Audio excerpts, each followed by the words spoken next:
ये है Soni Soni LBT ZX 1000D 1000 इसके साथ दो फ्रंट एंड स्पीकर, दो सराउंड के हैं और एक सब वूफर है आपका, और एक है इसके अंदर ये सेंटर का स्पीकर। एक ये सेंटर का है डायलॉग्स के लिए, ये लेफ्ट और राइट के लिए है, वो सराउंड के लिए पीछे पड़े हैं इसके, और ये सब वूफर है इसका। और ये है 170 वॉट। जो ये सेट है ये लेफ्ट राइट और सराउंड के 170x4 है, और 80 वॉट का है आपका सेंटर स्पीकर डायलॉग्स के लिए, और प्लस 180 का सब वूफर है इसका।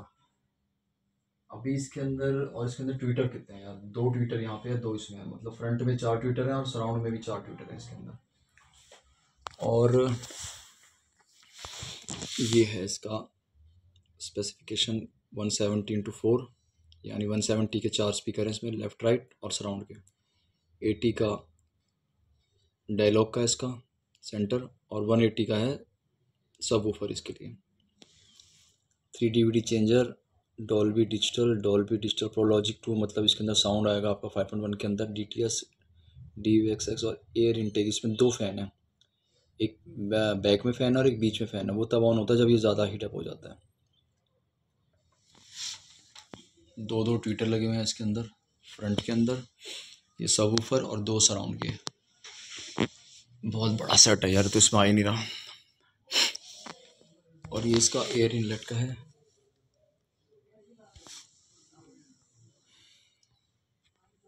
एक्सट्रांस प्रो। और ये इस तरह से है वर्टिकल, जैसे आपके शो के अंदर रखे होते हैं ना, मॉनिटर्स रखे होते हैं उसके डीजे साउंड के लिए, उस तरह के इसके स्पीकर का शेप है। इस तरह से ऊपर की तरफ फेस है इनका। इसके अंदर स्क्रू लग रहा है, ये बॉडी मेरे प्लास्टिक की है, सोनी लिखा है यहाँ पे भी। ये सेंटर का, इसका सेंटर का बहुत छोटा है, इसमें साउंड थोड़ा कम आता है। मेरे पास भी 1000D था पहले। इसके सेट के हिसाब से इसका स्पीकर जो है ये सेंटर का बड़ा होना चाहिए, और स्पीकर भी उसमें बड़े होने चाहिए। कम से कम ये 80 वॉट का है, कम से कम 150 वॉट का होना चाहिए, तब उसमें डायलॉग्स क्लियर आते हैं। और इसके अंदर जो पावर कंजम्पशन है, अच्छा इसका रीजन है 2, इसका रीजन 2 है ये, मतलब ये सऊदी अरब का। हमारा रीजन इंडिया का 4 या 5 है, ब्लू कलर का। हमारे यहाँ की DVD जो है उसमें नहीं चलेंगी, जो NTSC फ्री रीजन होंगी वो चल जाएंगी, नहीं तो इसके अंदर DVD चलेंगी सिर्फ रीजन 2 की। ये रीजन 2 DVD के पीछे लिखा होता है, कैसेट के पीछे। और ये इसकी पावर कंजम्पशन कितनी है देखो यार, 430 वॉट। जो GND 1000D है उसकी 345 होती है, 350। इसकी है 450।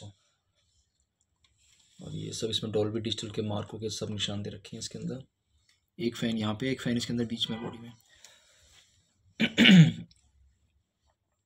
ये TV आउट है, ये इसके स्पीकरों की वायर हैं। इसमें ये सब वूफर का आउट है, ये सब वूफर का आउट है, ये सराउंड का है, ये लेफ़्ट राइट का है। ये लाइट के लिए जो आपकी डिस्को लाइट लगी होती है ना, इसके अंदर डिस्को के अंदर ऊपर जो डांस करती हैं, गोल्ड कलर की होती हैं, उसको कनेक्ट कर दोगे तो वो सॉन्ग के हिसाब से वो लाइट ब्लिंक करेंगी, चलेंगी उसके हिसाब से। ये इसका आउटलेट फ़ैन है। अच्छा इसमें वायर सीधा नहीं निकल रही, इसके अंदर सॉकेट लगा हुआ है स्पीकरों के पीछे। 6 ओम में है ये, 8 ओम में नहीं है। ये इसका सेंटर का स्पीकर है, ये 16 ओम के अंदर है।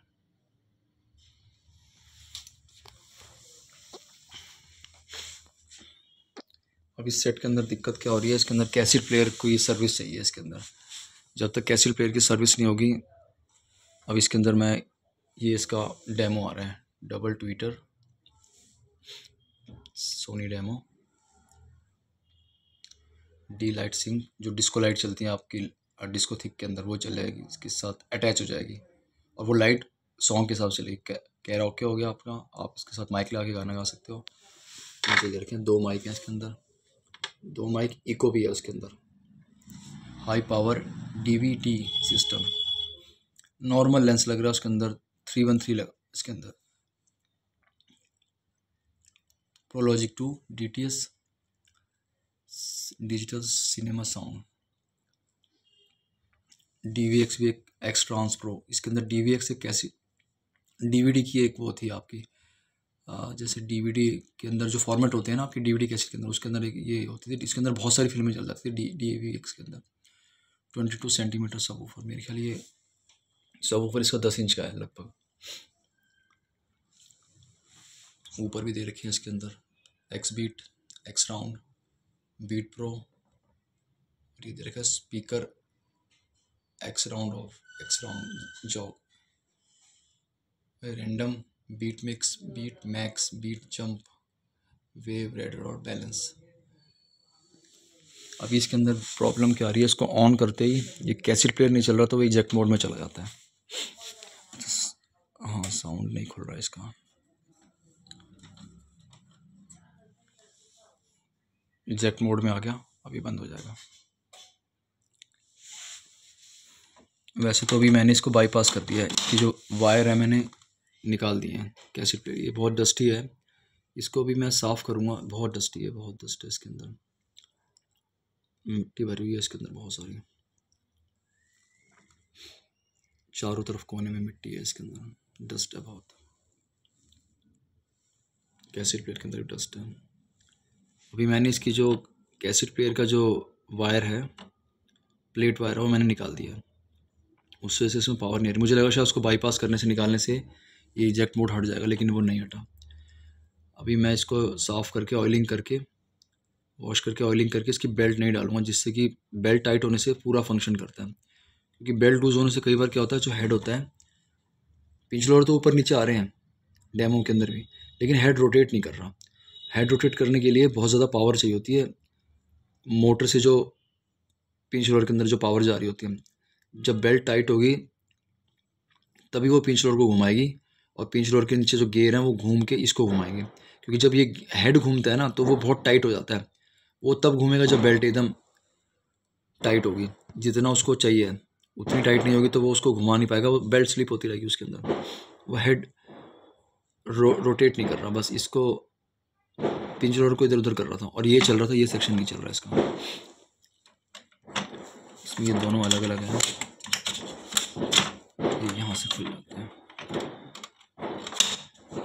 इसका जो वो है वो अच्छा, वो फ्री हो रहा है, वो घूम ही नहीं रहा। वो सामने, वो जो सामने रबर है वो घूम ही नहीं रहा, अलग हुआ पड़ा इससे, उसका घूम रहा होगा, वो सामने घूम रहा है, इसका घूम क्यों नहीं रहा, इसका मतलब ये दूर आ रहा है इससे, इसके नीचे नहीं जा रहा हूँ। अच्छा,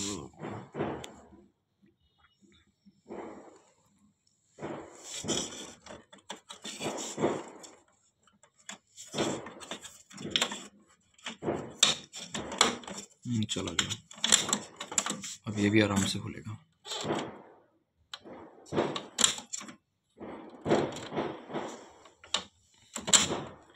ये डायरेक्शन के लिए है, ये एम पिन है, इसके अंदर बाकी वी ग्रूव होगा, वी ग्रूव यहाँ पे है, ये ग्रूव है, इसके अंदर साउंड फील्ड हो जाएगी, स्टीरियो, प्रोलॉजिक, और आपकी स्टीरियो सराउंड में हो जाएगा, और प्रोलॉजिक 1 2 3 वो सब होंगे इसके अंदर, और भी बहुत सारे होते हैं, मुझे अभी याद नहीं है। ये कोरस के लिए है, ये डिले, और इसके अंदर कुछ अगर आपको वो आपको क्या कहते हैं, कस्टम के अंदर साउंड को, मिड को, हाई को, लो को अगर सेट करना हो, उसके लिए यहाँ से रिकॉर्डिंग स्टार्ट हो जाएगी इसकी सेट की, कैसेट से, सीडी से कैसेट में, या रेडियो से कैसेट में। इसके अंदर डीवीडी ट्यूनर, और ये टीवी, ये ऑक्स है, इसका ऑक्स में लगेगा वायर, और वीडियो, और ये सारे के सारे बटन इसके उसके लिए हैं, आपके डीवीडी के लिए, प्ले, पॉज, स्टॉप, प्रीसेट 1 2 3, इससे ट्यूनिंग भी हो जाएगी आपकी एफएम की।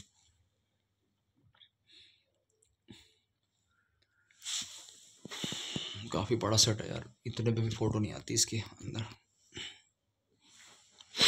इसका वेट तकरीबन होगा, टोटल वेट होगा इसका 20 kg का तो एम्पलीफायर होगा, और 10 किलो के ये होंगे इसके आपके फ्रंट के 10-10 और 10-10, 20 30 40 50 60, और ये होगा 70, और ये 72 kg वेट होगा इसका टोटल। इसकी कीमत मेरे ख्याल ऑल अराउंड अभी फेसबुक पे या कहीं पे भी OLX पे कहीं पे मिलेगा आपको, तो ये कॉस्ट करेगा आपको 40 से लेके 55-60 थाउजेंड तक कॉस्ट करेगा आपको ये, जिसके अंदर ये हो सकता है पूरा रनिंग भी ना हो। अगर ये रनिंग या बॉक्स पैक मिलता है तो ये आपको कम से कम 70 से 1 लाख तक मिलेगा, 70,000 से 1 लाख रुपये तक मिलेगा आपको। अभी ये सेट मेरा नहीं है, मेरे पास ये सिर्फ रिपेयर होने के लिए आया है। अभी मैं इसको बस अभी जेट मोड में हटा दूंगा। फिर मुझे डर लग रहा है अगर इसका डीवीडी सेक्शन काम नहीं कर रहा होगा तो प्लीज़ वेट में ना अटक जाए। ये SMPS मॉडल है, SMPS जैसे जो अपने कंप्यूटर्स के अंदर होते हैं। इसके अंदर जब तक सब कुछ नहीं चलेगा ना तो ये रन नहीं करता, ये कोई ना कोई एरर देके बंद हो जाता है। ये कहता है मुझे मेरे में हर चीज़ चलनी चाहिए, CD भी चल, DVD भी चलना चाहिए, कैसेट प्लेयर भी चलना चाहिए। अभी अभी इजेक्ट मोड कैसेट प्लेयर की वजह से आ रहा है, वो जैसे ही ठीक हो जाएगा फिर इसके अंदर CD पे जाएंगे हम। अगर CD रन नहीं करेगा फिर और दिक्कत होगी। अभी ये वॉल्यूम भी नहीं खुल रहा। मैंने इसको TV पे डाला था, ट्यूनर पे डाला था, लेकिन इजेक्ट मोड में आ जाएगा। ये सेट में थोड़ा सा ये दिक्कत होती है, डस्टी है सेट बहुत ज़्यादा। ये माइक का साउंड बढ़ाने के लिए और ये इको के लिए है, जो साउंड में माइक में इको आता है। ये फ़ोन्स के लिए है, आपके ईयरफोन लगाने के लिए। इसमें जैसे आप ईयरफोन लगाओगे ना तो आपके सब स्पीकर में साउंड बंद हो जाएगा।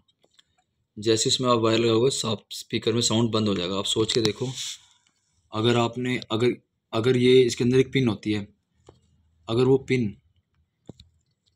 पिन आपके इसके ईयरफोन की लीड निकालने के बाद भी दबी रह गई तो इसमें साउंड नहीं आ रहा तो साउंड बंद हो जाएगा इसके अंदर। फिर आपको ये पूरा सेट खोल के यहाँ से ये निकाल के वो ठीक करना पड़ेगा। तो इसमें भी ये ईयरफोन लगाना बड़ा ख़तरनाक होता है। कभी कभी ऐसा TV के अंदर भी होता है ऐसा, आपने ईयरफोन लगा दिया, TV का साउंड बंद हो जाएगा, अब आपके कान में साउंड आ रहा है। बाई चांस आपने ईयरफोन की वायर वो निकाला सॉकेट, और वो इसके अंदर पिन होती है, वो पिन ऐसे इसमें टच हुई होती है, सॉरी, जब आप ईयरफोन की पिन डालते हो ना तो वो अलग हो जाती है। तो कई बार वो मिलती नहीं है, जब तो वो मिलेगी नहीं साउंड नहीं आएगा आपके सेट में साउंड बंद हो जाएगा और आपको समझ में नहीं आ रहा, साउंड ही नहीं आ रहा। वो इसकी वजह से होता है। फिर या तो आप इसको यहाँ पे हल्का हल्का ज़ोर से मारो, वो पिन मिल जाएगी, कहीं अटक जाती है, जैसे कहीं अटकी हुई है और निकल के फिर लग गई तो साउंड आ जाएगा। और अगर आपकी ये सेट आप कभी खोलते हो बंद करते हो साउंड नहीं आ रहा तो हो सकता है आपकी माइक है ना, माइक की जो एक प्लेट वायर है वो लगी हुई नहीं है उसके अंदर, सॉरी सॉकेट वायर होती है, प्लेट वायर नहीं होती माइक की। जब तक वो नहीं लगेगी तब भी साउंड नहीं आएगा इसके अंदर। और इसके अंदर जो इसकी अर्थिंग की वायर होती है जो बॉडी में लगती है, कई बार उसको भी नहीं लगाने से भी साउंड नहीं आता। जैसे ही लगाओगे, अच्छा वो लगाने पे भी साउंड नहीं आएगा, जब आप लगा के सेट को बंद करके दोबारा चलाओगे तब साउंड आएगा। इसका सॉकेट भी अगर निकला हुआ है और आपने लगा दिया, साउंड नहीं आएगा। अब आपने लगा दिया, सेट को बंद कर दो, वायर निकाल लो, दोबारा वायर लगाओ, चलाओ, फिर साउंड आ जाएगा। और इसमें भी लगाने में थोड़ा डर लगता है। अब आपके पास अगर 65 इंच का TV है या 100 इंच का TV है, कोई बड़ा सोनी का, बहुत महंगा आता है कॉस्ट, उसमें आप इसमें वायर लगा रहे हो और उसको ऑक्स से या ब्लूटूथ से अपने ईयरफोन में साउंड ले रहे हो, बाई चांस आपने लगा के छोड़ दिया 1 महीने तक, अब आपने वायर निकाली, साउंड नहीं आ रहा TV में आपके, आप परेशान हो जाओगे। 65 इंच का TV या 70 या 80 इंच का 89 इंच का TV आप कैसे लेके जाओगे शॉप पे? और बताओ, इस प्रॉब्लम इसी से आ जाती है। जब तक वो पिन आपने अंदर डाल रखा है सॉकेट तो वो पिन अलग हो जाती है, उससे साउंड मतलब उसका कनेक्शन टूट जाता है स्पीकरों का। जैसे आप पिन निकालते हो वो पिन वापस आगे लग जाती है, वो नहीं लगी तो साउंड नहीं आएगा आपका। फिर आपको TV लेके जाना पड़ेगा मैकेनिक के पास। और 65 इंच का TV है तो आपसे कम से कम 10 से 12 हज़ार रुपये मांगेगा कि सर मैं इतने तो लूँगा, चाहे साउंड आए या ना आए, आ गया तब भी मैं इतने लूँगा। और 100 इंच का TV है तो मेरे ख्याल से 40,000 तो लेता है मैकेनिक। 55 इंच में भी इतने ले लेते हैं, 3-4 हज़ार तक लेते हैं, 100 रुपये इंच लेते हैं मैकेनिक। 100 इंच का TV है तो उसमें 10,000 रुपये ले लेंगे आपसे कम से कम। अगर उसमें कोई भी फॉल्ट है तो 40,000 या 30,000 लेते हैं, क्योंकि उसको हैंडल करना बहुत मुश्किल होता है। 100 इंच के TV में 80 इंच के TV के अंदर आपके बड़े बड़े हैंडल लग रहे होते हैं पीछे पकड़ने के लिए। दो हैंडल यहाँ पे होंगे, 2 हैंडल यहाँ पे होंगे, उनको पकड़ के उठाना पड़ता है। उनका वेट भी काफ़ी ज़्यादा होता है। कंपनी का TV तकरीबन वेट करता है आपका 60 या 70 kg का वेट करता है। 55 इंच का TV 34 से 40 kg का मेरे पास है। KLD 800B है मेरे पास, 3D TV है सोनी का, उसका वेट है 34 से 3800 kg है उसका। चलो ये सेटअप मैंने इसको दे दिया। अभी मैं इसको थोड़ा रिपेयर करके फिर पॉलिश करके फ़ोटो भेजूँगा। इसका थोड़ा ये स्पीकर दबा हुआ है हल्का सा, फिर मैं इसकी फ़ोटो डालूँगा। ये इसके लेवल हैं, सब ऊपर ऑन ऑफ, और इसके थोड़े से लेवल हैं, इससे आखिरी में बेस ज़्यादा आ जाती है इसके अंदर। थोड़ा सा इसमें मुझे लग रहा है ये रस्ट लग रहा है या इसका पेंट उतर रहा है यहाँ से, या इसके अंदर थोड़ा सा मिट्टी लग रही है शायद। चलो LPTZ 100D है, सॉरी 1000 नहीं 100D है, ये D है ये। चलो यार वीडियो को मैं अब यहीं पे रोक लेता हूँ, उसको कल रिपेयर करूँगा और परसों या उसके 2 दिन बाद वीडियो डालूँगा आपको।